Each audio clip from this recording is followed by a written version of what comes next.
Okay, so we got some requests ages ago about observing certain wrestlers by T. Jones. And while this will not be on any, I don't think anyone that he's mentioned, those will be coming. We're going to get our shit together and get this stuff done. Because these are wrestlers we want to talk about from when we first started seeing them to where we think they are now and possibly where they might be headed in terms of their ability and wisdom. So, we're going to do Dragon Lee. Just kind of out the blue. And this is because Cedra thought of something, and we're going to get to what Cedra thought about. But when we first saw Dragon Lee, it was New Japan Pro Wrestling. Mm-hmm. And this was during the days of Hiromu Takahashi, kind of, I don't know if it was his second, but to us, it seemed like his first push, which was weird. He was IWGP Junior Champion. Yeah, he was holding strong. He wasn't going nowhere. And he showed that you had to damn near kill him to beat him, which is what we always love in a champion. Mm-hmm. He put on interesting matches. Didn't know if he was going to win or lose, but you knew that he could take a lot of damage and dish out a lot of punishment. Yes. And when we saw that Kushida was supposed to, I guess, win, he couldn't. That match that was an audible. Takahashi Hiromu scored an unregistered, technical knockout on Kushida.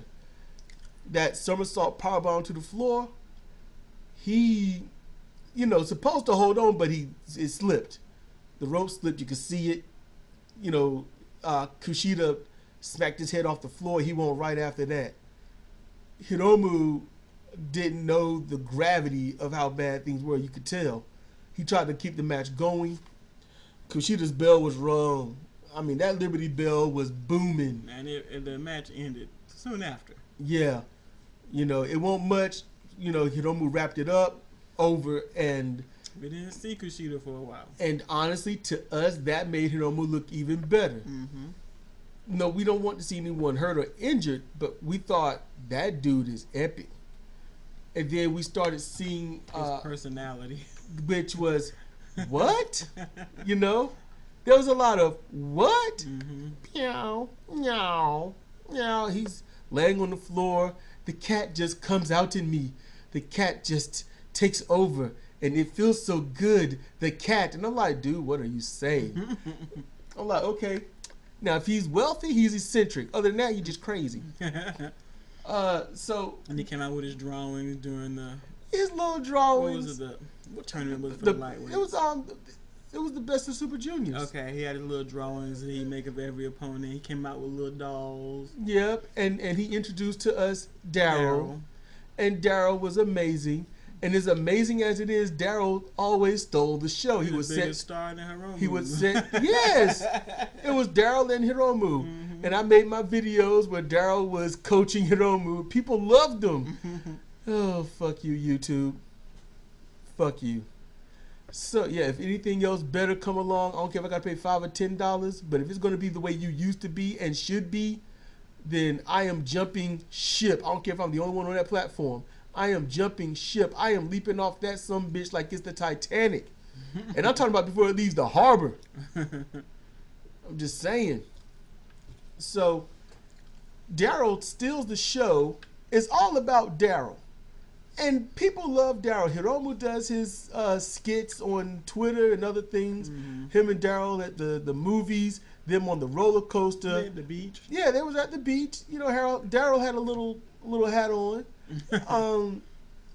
And then Hiromu, drawing stuff at home, and Daryl sitting on the desk. Mm-hmm.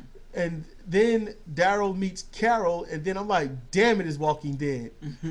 So Daryl and Carol are together. They get married, didn't take long, and then soon after that they had a kid. And I can't remember the kid's name, that sucks. But they had a kid, and then that was the end of the story of Daryl. Now, what did Daryl suffer? Daryl was so popular, Naito had to mess with him. Naito wouldn't leave him alone, and we're sitting there like, leave him alone, you asshole. And Naito's just being a jerk, Mm-hmm. And yes, see, this people this is when wrestling is fun. You can have fun in wrestling. You know, Daryl is the mascot. Daryl is the center of attention. Naito's looking at Daryl like, the hell are you? That look was priceless. I would put pictures up. But you know, YouTube would get them again like they did the first time. So, actually the second, the third, the fourth.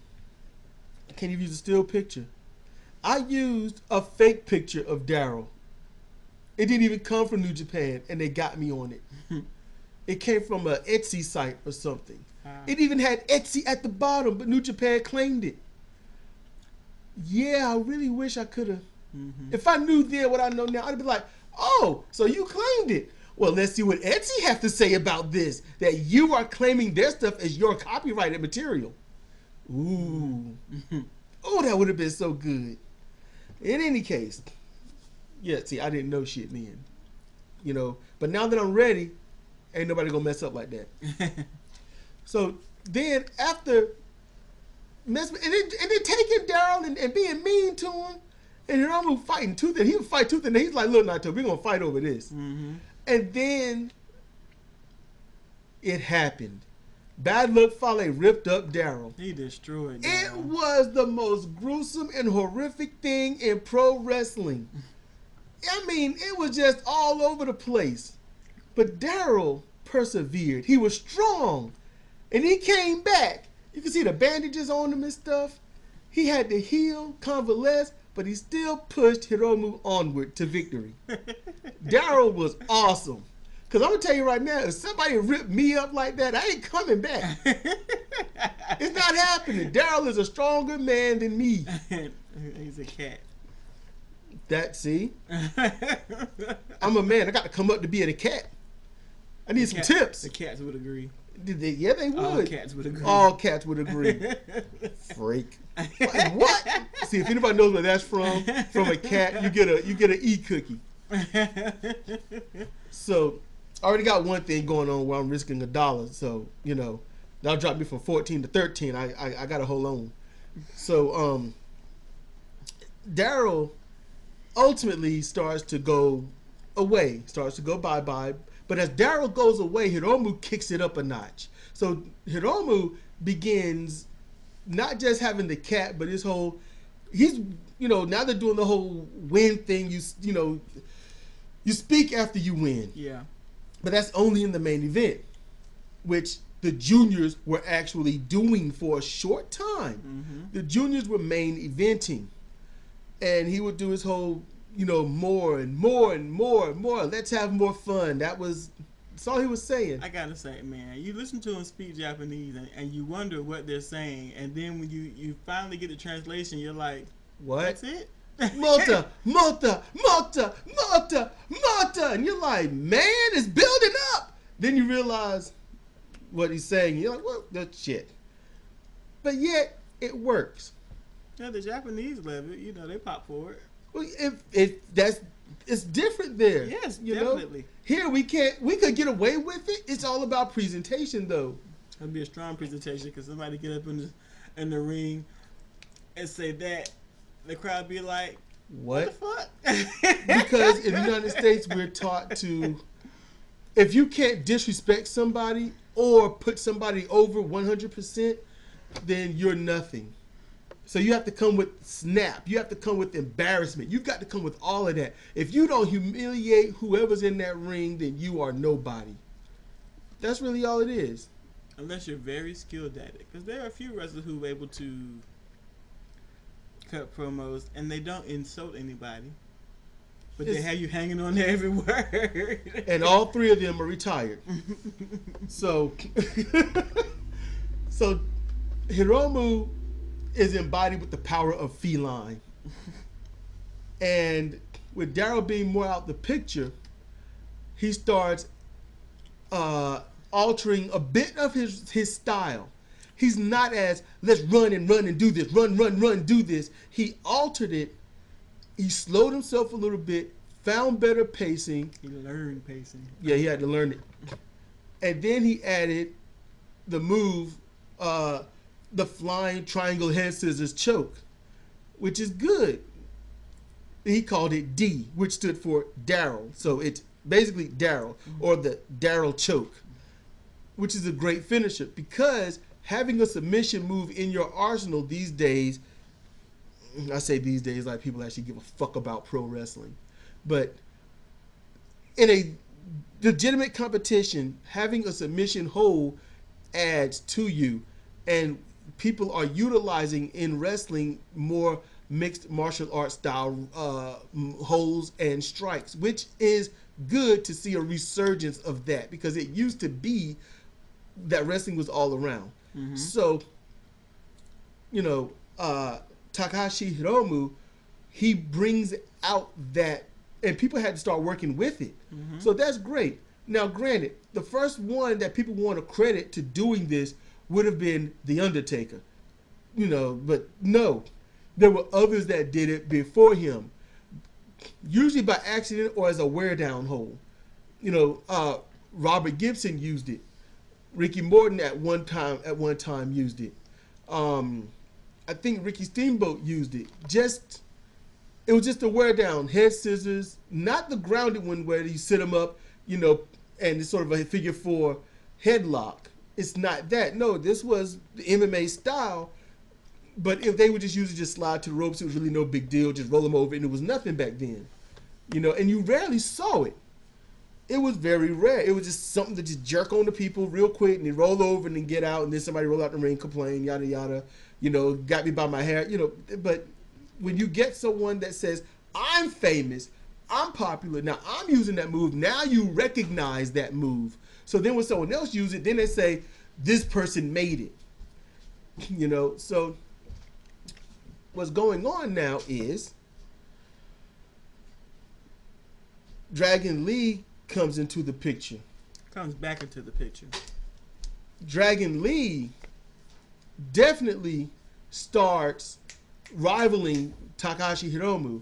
Dragon Lee has a style of high flying, and I mean leaping off the ropes. He had 450s. He had Cancun tornadoes. He had the sentons. He had the diving knees, the diving double foot stomp. He had the diving elbow, diving lariat, diving European elbow, the running European elbow. Dragon Lee was a straight up raw high flyer. He was that Will Ospreay before anything was getting done. So, with that said, this is what eventually happens. You see their chop fest back and forth. That was really what brought them to fame. Did you go over their history?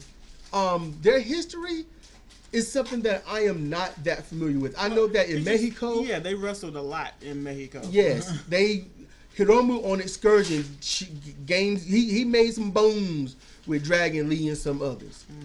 And, Hiromu obviously was very bland. And, Mexico, as Don Callis said, it changes people.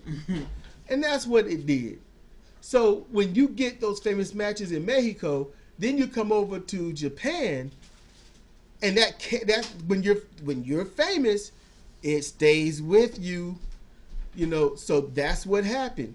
So in Japan, while we were watching Dragon Lee, his stiff style, that unrelenting style, you had to kill him to beat him style, just like Hiromu. We realized Dragon Lee, we thought this dude's got to be extremely seasoned, probably in his early 30s or exceedingly late 20s, like 29, late 20s. No, he was 21? 21, 22 at the time. Young as hell. And he wrestles like that. I mean, wrestling since he was 13. Probably.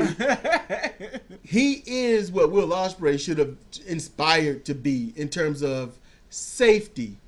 Now, here comes the irony of this. During a title match, Dragon Lee attempts what I think he calls the Phoenix Plex, which is a double cradle, head tuck, muscle buster hold. And what happened was, this is where it's controversial. Now, let's go with the first thought. Now, I did have this video up, but New Japan took it down. Actually, my channel's gone. So, I had to, hey. So, now, it looked like he released Hiromu. And Hiromu slammed right on the top of his head, rolling on his neck. and it looked ugly. Looked very ugly. Now, people say he let him go. He did it on purpose.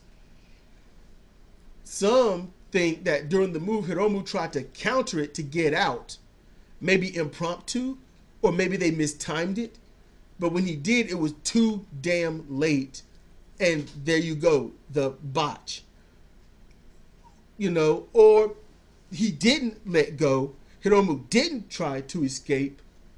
And that maybe, hey, when you've been wrestling that long and you're tired and you're sweaty, it could slip. Things could slip. You're not as crisp as you were when you came out.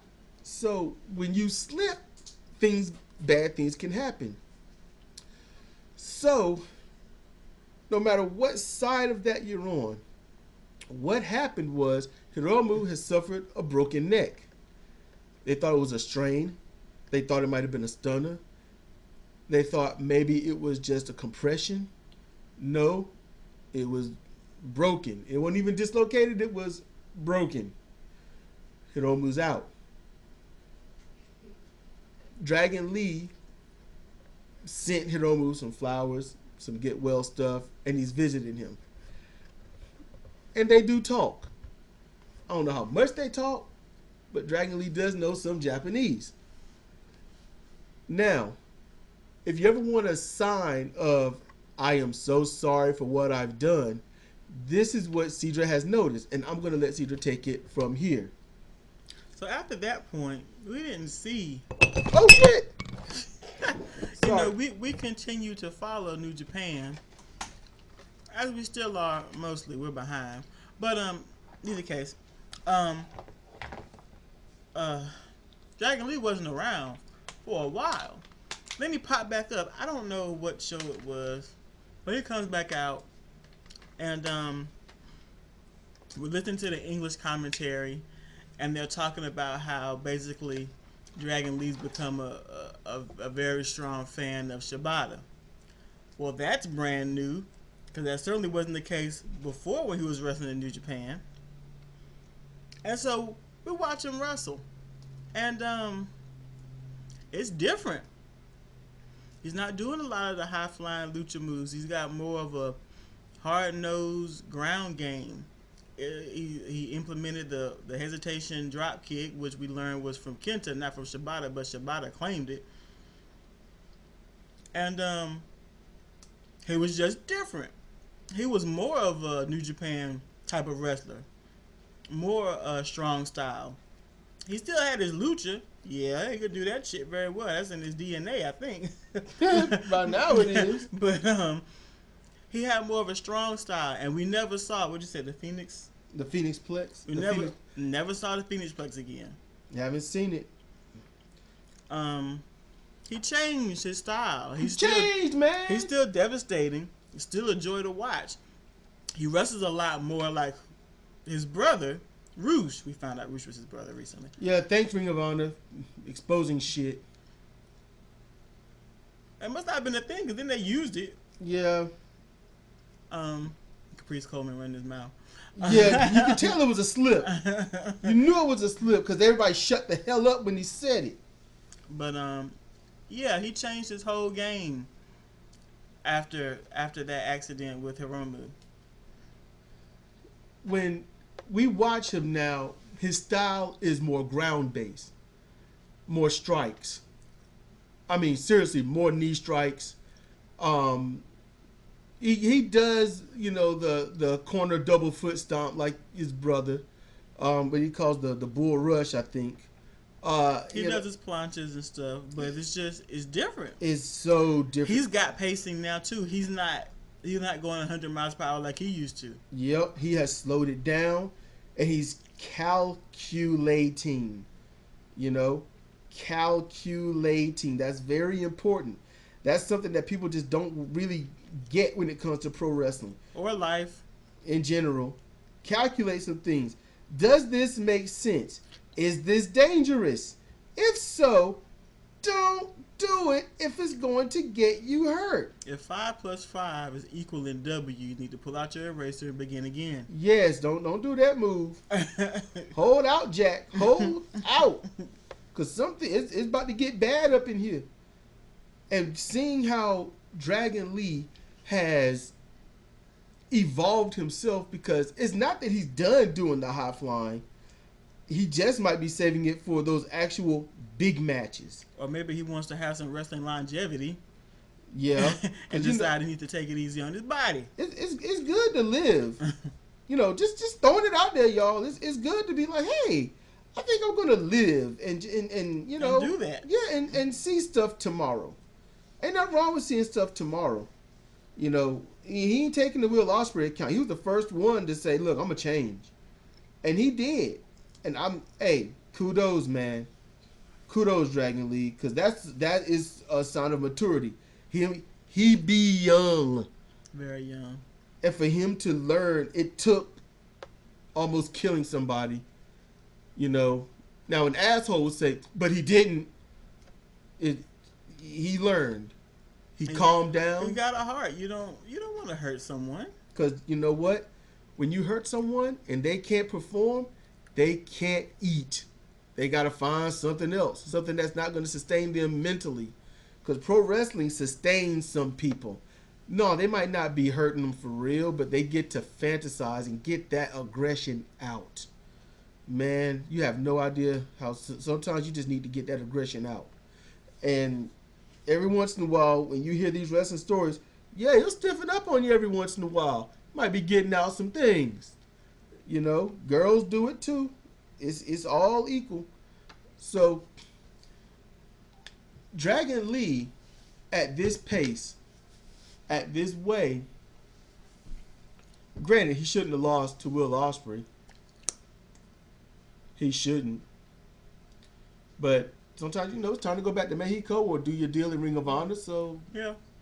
But me, I'd have been like, take the belt. It's cool. I ain't giving it to Will. That's just me. I ain't giving it to Will. Dragon Lee is that person that's young, needlessly talented. Really, I could really just have glowing words about him.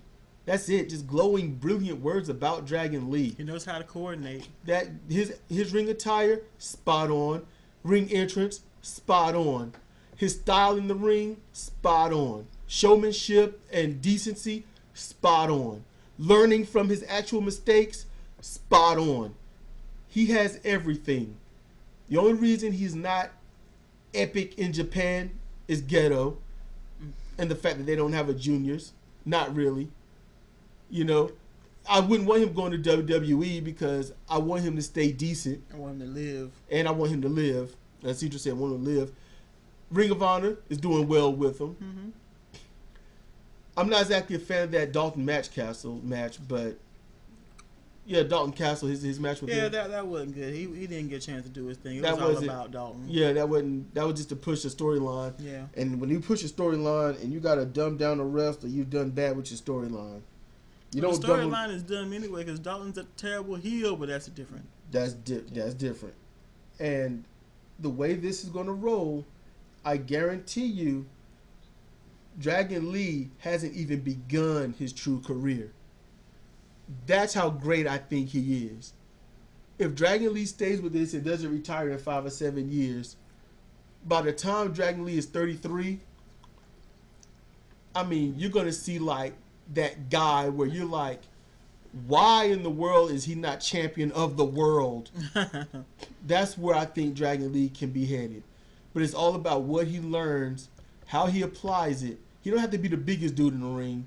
He just have to be better than he was last year in the ring. And when I say last year, I'm not talking about a specific year. It's always strive to be better today than you were yesterday. And Dragon Lee has shown that he can do that. Mm-hmm. And because of that, I see nothing but greatness for him in the future. Do you have anything else to add? No.